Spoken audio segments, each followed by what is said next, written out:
Hello friends, this video on gravitation part 13 is brought to you by examfear.com. No more fear from exam. Please make sure that you have watched all the videos from part 1 to 12 before going ahead with part 13. Kepler's third law is popularly known as the law of periods. This law states that the square of the time period of a planet is directly proportional to the cube of the semi-major axis of the orbit. What does that mean? Let us suppose that any planet is revolving. Let us suppose Earth is revolving around the Sun. Now the time period of the planet, that is the time period of Earth, that is the time it takes to complete one revolution around the Sun, the square of that time period, let us say t square, is directly proportional to the cube of the semi-major axis of the orbit. I already told you, when I talk of semi-major axis, which distance do I mean? I mean to say this distance, half of the major axis. So this time period of the planet, square of the time period of the planet is proportional to the cube of the semi-major axis. Let us suppose if I denote semi-major axis with A, if this is the semi-major axis, then t square is proportional to A cube. So here also we'll go ahead and derive Kepler's third law to show that how can we prove that this law holds true. And you are also aware why is it called law of periods? Because it talks about the relationship or the dependency of time period of a planet. That is why it is known as the law of periods. Now we'll see how can we derive and prove the universality of Kepler's third law.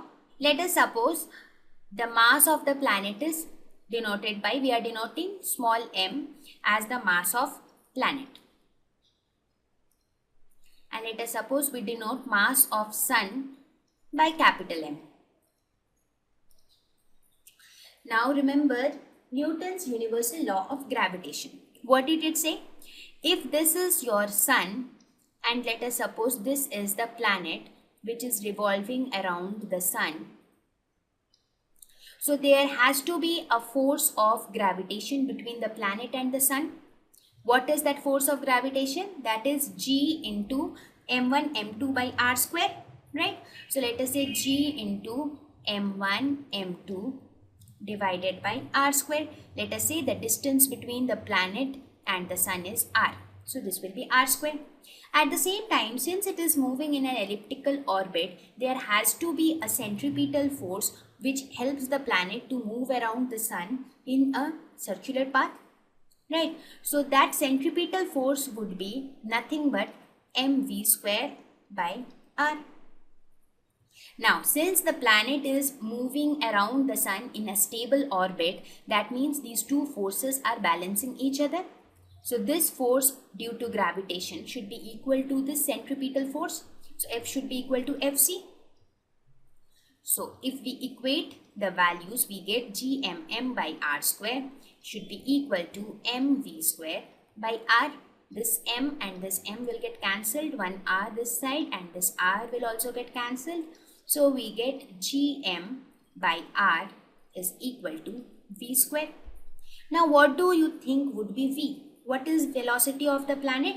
Velocity is nothing but the distance travelled by the planet divided by time taken. So what do you think would be the distance travelled? It would be nothing but the circumference of the circle. Please remember that in this case, in order to derive Kepler's third law, we have made this assumption. We have made this assumption that the planet is moving in a circular path. As I already told you, circular path is a special case of ellipse. So in this case, we are taking this assumption into consideration and trying to prove the truth of the law. Therefore, if I talk of the velocity of the planet, it would be the circumference of the path divided by time taken. So that would be 2 pi r divided by time taken. That is the time period, that is 2 pi r by t. Therefore, v square would be equal to 4 pi square r square divided by t square.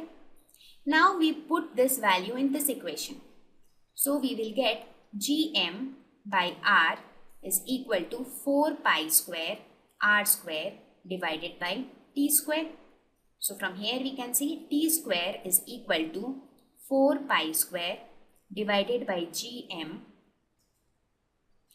into r cube.